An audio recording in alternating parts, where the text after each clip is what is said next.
Hi guys, we're back again today with another video for you. In a recent video about building a cheap water-fed pole system and how cheap you can do it, I said that I would review my Gardiner backpack. Just for those of you who might be thinking about setting up a system, or just perhaps you wanting a backpack just to get at some awkward jobs. So let's have a quick look at it and see what you might need to know. I think the best way to do it as well is if I've had a few backpacks over the years, so I might mention those as we're looking at it, just to compare them and show you why I like this one so much. So the first thing we can look at is inside the unit. There's a nice little filter there, so that's a nice bonus to have. So if you're pouring your water in, if there's any stones or anything like that in, then it's going to catch that. And if we take that out, you can see that it's a nice little design inside. So the next thing I like about this backpack is it's a flat base backpack. Now, in the past I had one that I bought off eBay, and it had like two little metal prongs at the front here, and it was a trolley base one. And I thought it'd be good because you could maybe like wheel it around as we go.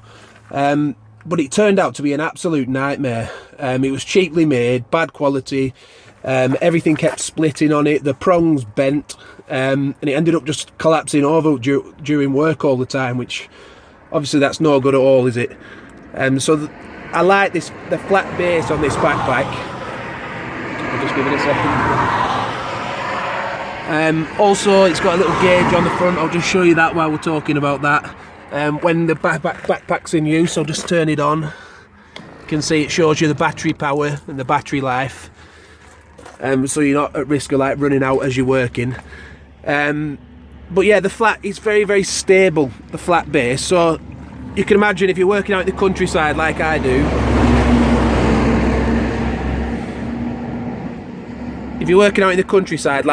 then you're going to need it to have a decent base on it, because you can get on some uneven ground at times, and if it doesn't have a very good design, you'll find your backpack's falling over all the time. On that subject, I should mention that I don't actually use it as a backpack, because I use it as a main system, so I'm using it all day. And if I was to use it as a backpack, to be honest, my back would be absolutely wrecked in just a few hours. So I've actually taken the straps off this one, as you can see, and I just use it as a bit of almost like a trolley kind of system, where I just place it down and I work in a certain area all day from it.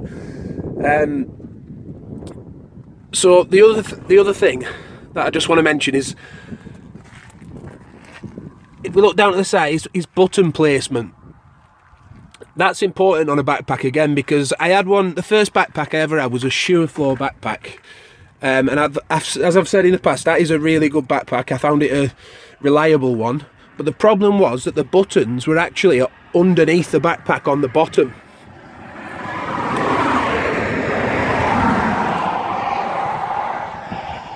Yeah, the problem was that the buttons on that one were actually underneath the base of the backpack, like right underneath. So you can imagine, you used to have to tap it 1, 2, 3 times to get the desired pressure. And sometimes if you were working on a bit of rocky ground, you'd put it down and it'd turn it off. So that obviously presented some real issues, and it also ended up bashing the buttons all the time, and it just ended up wrecking it in the end. So you can see that the buttons on this one are based on the side of the backpack, and you've got two settings you can have. There's either a static setting, which is really powerful. You can see how hard that's coming out, way too hard for window cleaning. Or there's a variable one. There's a button on the side there, a variable button, which you can set to your desired pressure. You can see that's coming out. It's still quite hard. I use it a little bit. I put a bit more pressure on than some other window cleaners do, because I find I can clean windows quicker that way. But obviously you don't want it too hard, or else it will be splashing all over the frames. So the button placement on this is really good. You don't want it underneath, because you just end up damaging them. The next thing you probably want to know about is battery life. One of the main things, really. On the Gardiner website, the stated battery life is about 9 hours. And I've found that to be pretty accurate. I can work a full day off of this. Although my days aren't as long as some others, I must admit. But I can get a full day out of it, no problem. And I've also found that it retains that battery life pretty well as well. So over the years, I haven't really noticed a drop off in that. And also, if you charge it and it's like you leave it a week for some reason, if you're ill and you come back, I've often put it back on thinking, oh, I'm gonna have to charge it for hours again now. But it holds on to the battery life pretty well, you know. I haven't had to do that. I've just flicked it back on and within a few minutes it's saying it's full battery life again. So the battery is really good in it. And also the design, really, if you could just see down there, the design of where the hose actually goes into the backpack, that's caused problems on previous backpacks because it had like a screw thing on where it attached the hose on the outside and it just ended up splitting the hose, and that caused real problems. I couldn't find a replacement, and that was just off a cheap backpack off of eBay. So again, design is everything, and I think Gardiner have really cracked it with the design on this one. I love the backpack. It's served me well for a good 3 years now, I think, and it isn't showing any signs of letting up yet. So I hope that you've got a little bit more information now about the backpack. You've seen it, you know that I've used it for years and it's still going really strong. No signs of having to replace it. And I just hope that that gives you a little bit more help in making a decision as to whether you think it's the right backpack for you or not.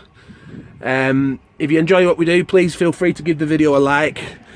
Sorry if there's been a bit of noise during it this time. I'm out at work, so yeah, just if you enjoyed it, please give it a like and a share and subscribe, because we'll be doing more window cleaning videos as time goes on. Alright, cheers for that. See you soon.